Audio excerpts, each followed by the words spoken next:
नमस्कार, स्वागत आप सभी का।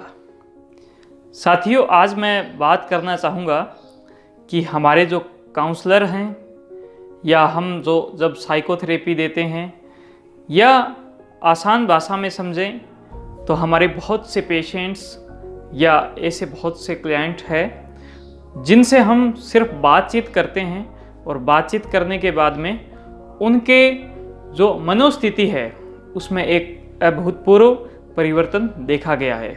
तो काउंसलिंग, साइकोथेरेपी या बातचीत के द्वारा मरीजों को ठीक करने की जो पद्धति है उसमें काउंसलर का खुद का जो दिमाग है, उसकी जो मनोस्थिति है वो कैसी होनी चाहिए, आज हम इसी पर बात करेंगे।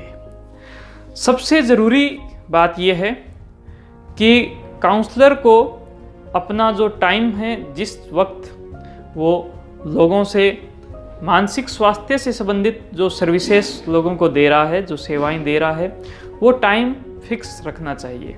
जैसे हमारे केस में है, हम कहते हैं कि सुबह 10 बजे से शाम के 5 बजे, लेकिन सुबह 9 से 10 बजे भी हम अवेलेबल रहते हैं।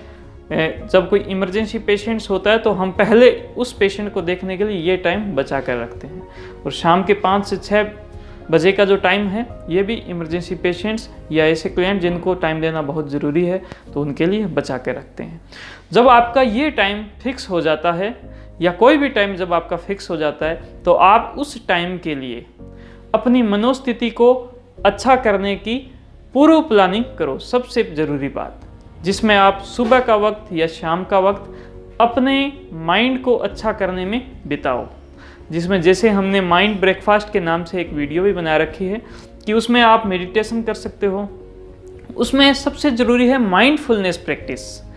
आप खुद माइंडफुलनेस प्रैक्टिस कर सकते हो, आप एक्सरसाइज कर सकते हो, आप अच्छी किताबें पढ़ सकते हो, पॉजिटिव थॉट्स की किताबें पढ़ सकते हो, ताकि आपका माइंड भी तो पॉजिटिव हो ना। तो जब आप काउंसलिंग कर रहे होते हो उस वक्त आपका ध्यान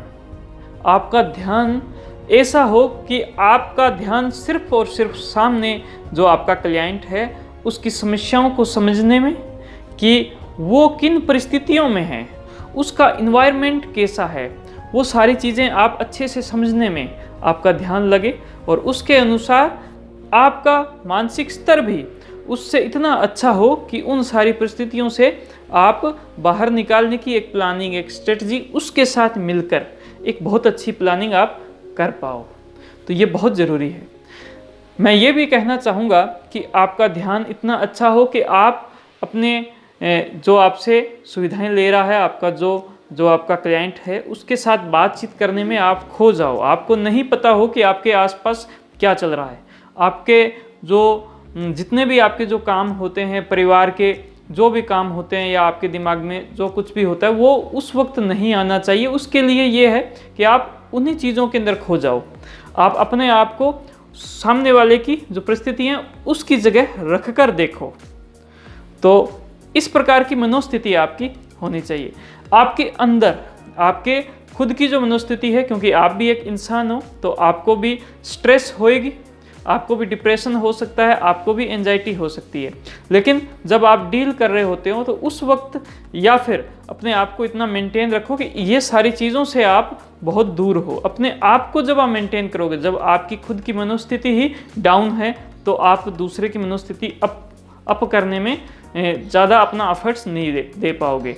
और अगर आपकी खुद की मनोस्थिति बहुत अच्छी है, आप अपने आप में खुद बहुत एक अच्छा इंसान समझते हो, अपनी खुद की सेल्फ एस्टीम आपकी बहुत हाई हो, आप जैसे मैं एक एग्जांपल से भी लोगों को बताता हूँ कि आप अपने आपके ये जो कपड़े हैं उनके ब्रांड से आप प्रभावित ना होकर आप अपने अंदर आपका खुद का एक ब्रांड जो है उसको महसूस करोगे, तब आपकी मनोस्थिति एक हाई लेवल पर होगी। तो मैंने कुछ आपको आसान करके इसको एक्सप्लेन करने की कोशिश की है। हमारे जो काउंसलर है वो इसका बेनिफिट उठाएं, और हमारे जितने भी जो दर्शक इस वीडियो को देख रहे हैं वो भी इसका बेनिफिट उठाएं कि हमें अपनी मनोस्थिति को ऐसे करना है। और इसके लिए काउंसलर या फिर जो हमारे जो साइकोथेरेपिस्ट है, या फिर हम जो काउंसलिंग साइकोथेरेपी देते हैं, वो इसके अंदर हेल्प करती है। धन्यवाद। जय हिंद, जय भारत।